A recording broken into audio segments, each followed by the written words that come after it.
What is up, everyone? Welcome to another week, another episode of Tradesmen Talks, where we drop bombs of knowledge on you and anyone looking to start a trade-based business or looking to grow and improve their trade-based business.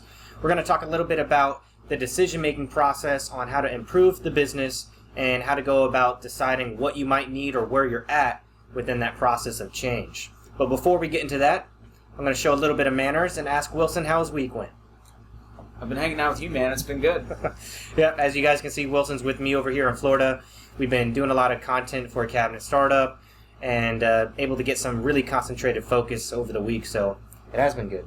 Okay, how's your week? How's your week been? It's been pretty good other than today, us recording most of the day with the microphone not plugged in. I did not check to make sure the microphone was turned on all the way, so we recorded for an hour and a half and got zero content, which is actually a really great lesson. One, double check your stuff, which is also always really important. But two, mistakes happen to everybody, right? Like, at no point in level of success of your business are the mistakes or problems going to go away. In fact, oftentimes they just get bigger. Sure. It was a great dress rehearsal. It was a great dress rehearsal, and I'm sure the next videos will be way better. Some might say you can never prepare too much, and so I believe we're ready for tomorrow. Yeah, me too. Tomorrow's going to be great. But we wanted to take some time and have a light discussion today about how to decide where you're at within your business and what you might need in order to start making change with focus and intention.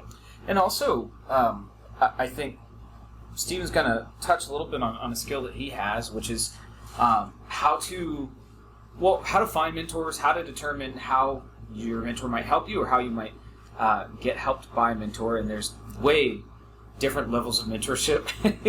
For sure. There's a lot of variation, and based on where you're at in your development may determine what level or type of mentorship you're even capable and suited for. Absolutely. I believe there's a lot of benefit and a lot to gain from accepting the idea and even fact that there are people that have achieved likely what you are trying to achieve. And if you can maneuver your way into having conversations, engaging with those people, and just being willing to receive information, take guidance, and more importantly, take action with some of the insights that you might gain from these people, you'll find your way into improving your business a lot faster. As humans, we're very adaptable and we can figure things out given enough time, but a lot of us, we want results faster or sooner than later. And by finding people who have done what we're trying to do and just doing what they're doing, we can get results a lot faster and work on the next level of our business, where many of you might be trying to start your business or you're starting to see progress and you're not quite where you want to be. And in most cases, you'll always have that ambition constantly growing. And so regardless of where you're at in your journey, you probably have another level. And because of the nature of this world, there's just enough people that exist where if you look hard enough, you'll find that person that's gotten to that level. And what seems to be natural with people who have achieved a lot in their life is their desire to help other people and their desire to not only share the information that they have, but get fulfillment from watching other people improve their lives using the information that they share with you. And so that's what we do with Cabinet Startup. Yep. Many of you might know that we help people build 6- and 7-figure businesses in the cabinet space and even other industries. But the purpose of this podcast is just to share different tips that you can apply to any business you might be in. And so when it comes to finding mentors, first accepting the fact that you have a lot to learn and accepting the truth that someone else has probably achieved what you're trying to do. And if you can start your learning process with that in mind, it can overcome a lot of obstacles that tend to be us just getting in our own way, believing that we may already know what we're supposed to do or believing that we can figure things out in a way that's innovative, which may possibly be true, but go ahead and get some momentum before you focus on innovation. It's not likely. It's not likely. You know, a lot of our businesses are very simple. Right. You know, so let's make a bunch of money and then maybe get creative with innovation. Well, so there are always exceptions, and if you're in like a a very far version of technology, sure, you might be considering something new, but the reality is nothing that we're doing in the average trades business is going to be new or revolutionary. Sure. It's just not the case. And I think a big part that's hard for people in accepting a mentor is like, there becomes a point where you have to realize you can either take value in the idea of being the person that figured out the solution, or you can take value in being the person that implemented the solution. Right.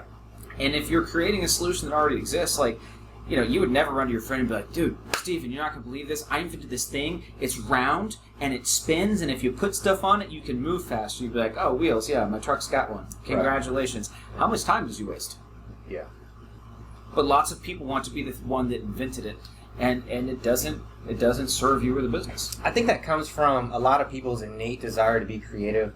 Humans are naturally creative people, and so when we're presented with a problem, we like to be the puzzle solver in a sense. But if you can accept the fact that the solutions are already available, and there will be challenges even implementing these solutions, and so find creativity on developing discipline, find creativity on developing leadership within your business, and working with the nuances that exist rather than creating a whole entire new solution in itself. Right. Yeah.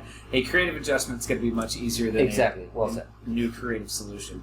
And so if you combine that with understanding, like, there are other people that have figured that out, and there's more value in implementing than in discovering, then the search for mentor becomes a lot more fun, and I think a lot easier, because we talked about this a little bit earlier. Like, the idea is broken down into the what and the how. Right? Okay. A lot of people know the what. Yep. Right. I know I need a wheel, or I know I need leads, or I know I need a way of hiring people that are actually going to stick around. And if that's the thing that you know, the how probably exists, and that's where a mentor oftentimes comes in, because somebody can give you a few little pieces of advice that can really, like, slingshot your trajectory. Absolutely. If you can determine the what, and sometimes it gets overwhelming and confusing, especially if there's so much missing in the equation. And so you'll often find people just getting started, they'll ask someone who's successful, how do I improve my business? Or how do I become profitable? Well, that is such a generic term. It almost can be interpreted as an annoyance for someone whose time is very valuable. And they understand that if you're asking that type of question, you're far from being ready to implement. Right. If you can get to the point where you can distill your challenges into specific problems, and you can approach this successful person with a very specific challenge, like, hey, I'm doing lead generation on Facebook. What is the best approach with generating leads on Facebook? That can give you a much more specific answer rather than saying, hey, what do I do to generate leads? Right. Or hey, what do I do to increase my business? Yeah. Well, it also, a lot of times, if you're asking generic questions, it kind of shows a lack of research. We recently got an email and somebody said, I know that you're going to have to hire, so what's the secret to hiring? Right. Dude, we could we could spend the next week with you one-on-one talking about all of the ins and outs of hiring. That's not a single response email. Yeah, it really points to the likelihood of you implementing, because, like you said, it shows a lack of research, and if you're not willing to at least research your challenge, it's going to feel like a waste of time for someone to offer a solution, because they know that the person's not going to implement it, because they can't even research the problem, so they're certainly not going to implement the solution. Right. And so if you can get to the point where you're starting to do some research, you've recognized some of the what's, and you look into the how, and you approach potential mentors with the how, you'll be a lot more successful. Yeah, 100%. And I think as we start transitioning this, so the what you want to figure out, a lot of times mentors can be the guide that can help you with that. And you want to be really specific in the questions that you're asking them if you're going to get help, especially if you're asking for help for free. Right. The last thing you ever want to do is go to a mentor and basically convey the idea that I haven't spent time on this, but I'd really like for you to. Right. That's like, hey, I'm not willing to do these chores. Would you mind coming to my house and clean up for me? No. Not likely. I wouldn't like to do that. Or making the assumption that somehow you are busier than your mentor or the person that you want mentorship from. Like, if you're talking to somebody that's highly successful, they are probably busier than you. Right. They probably have more responsibilities than you. which means they're not going to want to take time away unless they can see a clear path to that result. Absolutely. And we do have ghosts in here. Yes, we do have ghosts. But it's a great thing to point out, because once you get to that point, then you can move on to actually taking action. And once you determine the what and you start looking for people that can offer the how, then you can start to coordinate your time and distribute your energy and really start focusing on the next tasks. And you had a diagram that was pretty applicable to what we're talking about. Are you able to pull that up? Yeah, I can pull that up. Let's work some computer magic. If not, we can try to explain it. No, I can make it work. Connection is Being freezy. Desktop. Screenshot. it's crazy that that was It was my phone. yeah, but it was staying there for. I think it was ringing. So I got it right off. Alright, so you guys should be able to see this on the chart. So I made this a while ago to kind of help with solving certain problems. We're on the screen, they can't see us. Okay. And if you look here in the top left, right, and for those of you that are listening, it's a 3-part Venn diagram. You have time, knowledges, and resources. Now, if you think about it, with any problem that you have, if I said, hey, I want to create a 7-figure business, and I have the time to run my business, I have the knowledge to build a 7-figure business because I've already done it, and I have the resources to invest, odds are I'm either in the process of doing it or it's already done. The only other option is if somebody tells you that they have the time, the energy, and the resources and they want to do something but they haven't done it yet, it means they're delusional, right? Which you see a lot of. There is a lot of that. There are people that think they have the resources when they don't, or they think they have the knowledge when they don't, and that's why it becomes delusion. Or the time. I find that with people who have reached success. Yeah. They think they can carve out enough time, though they can, but they currently don't have things set up properly. And they say yes to so many things, and then Your eyes all your projects get jeopardized. get a little bit bigger than your stomach. It's easy to do. Yeah. And I think, for most people, you kind of go through a variation of these, right? In the very beginning of your career, you have a bunch of time, but you typically lack knowledge and resources. I laugh about this. Like, one of the hardest things about business is the best time to start a business would be when you're 18. Yeah. Right? If you fail, you have very few responsibilities. Yeah. It's not like you can't bounce back and go get another job. You're full of energy because you're young and you can just go make mistakes and screw up. The problem is, when you're young, you don't know anything. Sorry, 18-year-olds. And you don't have any resources. And if you're broke and you don't have knowledge, the only thing you have is time, and oftentimes that means you're working for someone else. Mm-hmm. Now, as you get older, for the average person, what happens is they get a little bit more resources and they get a little bit more knowledge. Yep. Most people actually gain more resources than they gain knowledge, because a lot of people, when they leave school, they quit learning. Yeah. So they find themselves in a situation where they may have some time, they may have some resources, but they don't know how to actually accomplish something. And so you're looking for a mentor that can shorten that path for you by providing you with that knowledge. Or, on the other side of that, you'll find people that didn't make much money, but, maybe they studied. Or, I've seen guys that were very, very knowledgeable, right, who had a successful business, and from something outside of them, that business collapsed, right? Changes in markets. I knew a guy that had an entire business built on LinkedIn, and it went from doing about $1 million a month to, like, $10,000 a month. Mm-hmm. And a business with $1 million a month has expenses that are far over $10,000 a month. It was a pretty meteoric crash, right? So he has time and he has knowledge, but what he lacks is resources. So he's looking for investors to bridge that gap. Mm-hmm. Or occasionally you have knowledge and you have resources, but you're too busy, and that's, you find investors. They're looking for people that can go operate. They have the time. Yeah. So there's value in determining where you're at in this diagram of capability, and being able to determine who you might need to talk to dependent on what area you're looking to improve. Because as you build your business, you're going to need to develop all of these areas, your knowledge, your resources, and your time throughout your journey. Most of the people that might be at the beginning, that have a little bit more time or resources, they can certainly find people with knowledge or even use the internet. Mm-hmm. But as you're looking to bring on people into your business, you're going to have to start acquiring resources and delegating things to make up for the time, because one person can only do so much. And so learning how to distribute responsibility and delegate things and coordinate other people's time effectively becomes a whole skill set in itself. And so looking to people who have mastered that area of expertise is where you'll want to look for a mentor in. And it's very common for successful people to have many mentors.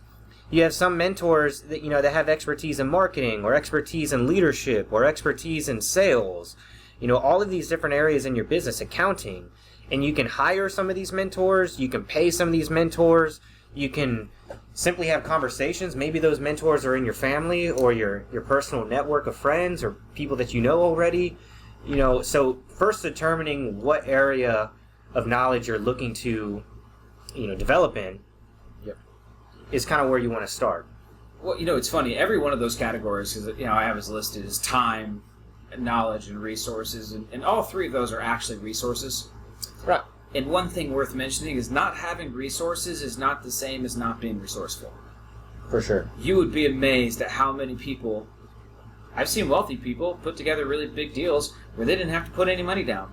They could have put money down, but they didn't. Right. Because they got resourceful and they found other ways of doing it. And if you took away their money, they still could have put that deal together because they had the capacity and information. So a lot of times it's recognizing, like right now, we're in kind of a strange world. It is probably easier to get business money than it's ever been before. Yeah.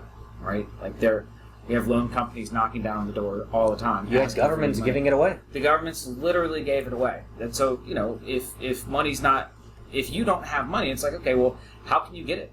Are there plans where you can structure an interesting deal with the person that has the knowledge to get them to work? Like I've seen people say, hey, if you'll teach me, I'll give you a percentage of everything I earn, and I'll sign the contract for it right now. Yep. Help me help you.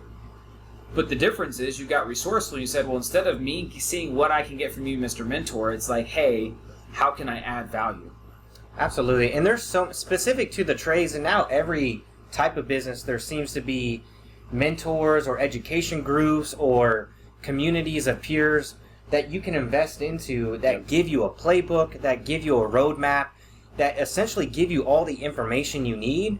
And so if you, being someone who has a bunch of time and ambition, can link up with someone who has resources but not a lot of time, and you can show that investor the source of information that you can then go use to implement, you can, as Wilson pointed out, you can team up with someone, an investor, and you can go implement. Let's say you work at an HVAC company and you have ambitions to build an AC company for yourself. Regardless of how big or small, you have a vision to grow a little team, and it could still be greatly profitable. And you recognize that there are education groups or thought leaders or mentors that teach people how to grow an HVAC business. And you can go link up with an existing HVAC company owner. Let's say John, the HVAC guy. He may want to grow his business. But a lot of us business owners, we need good, solid operators. We need people that, one, want to run a business, and two, are willing to use the information that they're given to go and do that. And so you can link up with the owner of an HVAC company, utilize him as a mentor, but then also give him assurance that you're putting in the energy, you're putting in the research, and you're finding a community group that you can then go and bounce ideas off of, you can then go and learn from and take action on. Not to mention he himself would be willing to guide you throughout that process. But remember, that guy could be super busy, but he needs solid operators. So convincing him that you're committed and ambitious enough to go and take action could be all that you really need to then be on your way to building your own HVAC company. You could be making $20 an hour and not have a war chest or a cash reserve to go and build your business right away. But if you can convince and prove to someone that you're willing to take action and commit to that process, maybe you bring their capital to the equation, and now you just need to work on finding the knowledge. Well, I think one of the things that stops people sometimes is we get ideas of fairness, especially when we're looking at partnerships that don't always equate to reality. Sure. And I've seen people like, They're making $40,000 a year. They get an opportunity to have a percentage in something where one guy gets 95% and they're going to get 5%, but that 5% puts them at $60,000 or $70,000 a year. Right. They're like, well, I don't want to do this because he gets, 15, 20 times more than I do. And it's like, yeah, but you get more than you have now. Right. Like, moving better is irrelevant to where that person's at because it's only a function of your situation. Exactly. Life is a journey. Yes. And if you can get closer to your goal, it's something to consider. 100%. 100%. It's but it can be daunting. I think when you're talking about looking at mentors or when you're talking about gaining these resources or making these exchanges, it can be a little bit overwhelming. And so it's good to kind of bring it back, which is the original concept. Like, it's what and how. If you know what, you're trying to figure out how. If you don't know what, it's like find somebody that's got the vision. Yeah, it segues into who. We got all these W's going on. Yeah, well, it's interesting. We just my girlfriend just brought up a book. It's Who Not What. Okay. Right, and it's really touching on the same concept. Maybe we should have titled this that, right? Who Not What. Like there's somebody out there that can help you, and it's going to be way faster than you helping yourself. Right. But if you know what you're trying to do, it's easier to determine who can help you. It is way easier to determine who can help you, and. It's like the first step is you figure out the what, then you figure out the who, and then I think the last part is putting your ego aside. Yeah. And recognizing, like, sometimes it sucks to ask for help, but it doesn't suck to ask for help as much as it sucks to continue to struggle. Right. Like, it doesn't make sense to continue to feel like you're right when your life isn't the way you want it to be. Yeah. And if someone is offering a solution to your problem, but you want to convince them and yourself that they're wrong, it may not be as productive as you hope. If you're recognizing that someone else has a business that's a little bit more or a lot more successful than yours, maybe they have some things that are more developed. Maybe they have some things they can teach you, and if they're willing to teach you, that should be seen as a blessing. Yeah, 100%. And if even if there's an investment involved, if that investment is a small fraction of the upside potential, and the potential is dependent on your efforts, then that's a great-ass deal. It's a phenomenal deal. If someone's telling me, hey, I can go make $1 million, all you got to do is follow A, B, and C and actually do it, and then you'll make $1 million, well, I trust myself enough to take action, to have the discipline to go in there and implement the information. Yep. And so that's a solid bet for me, but it's not how everyone perceives opportunity.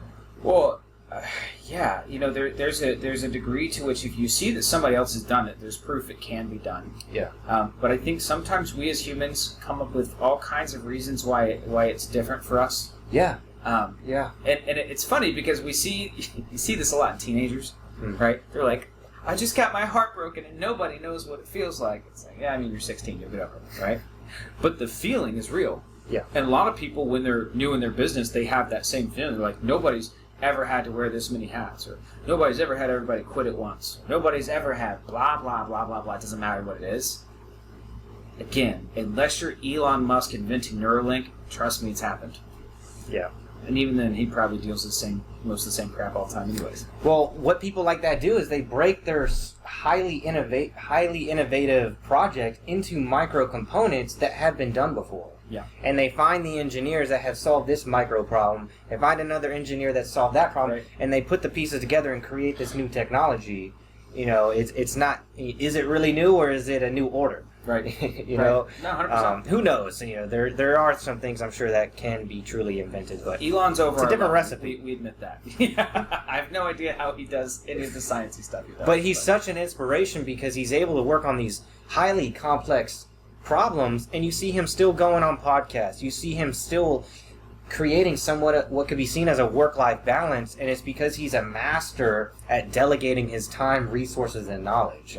And he is one of the most humble people in the sense that he can recognize where his strengths and weaknesses are, and he can recruit some of those gaps of knowledge, and that's how he's able to create these insanely complicated companies. That are also surprisingly insanely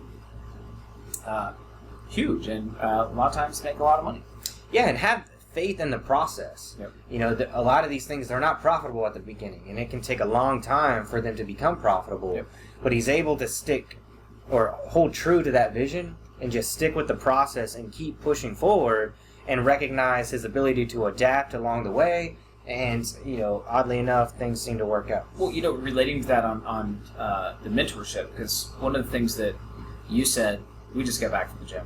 He's got way stronger arms than I do.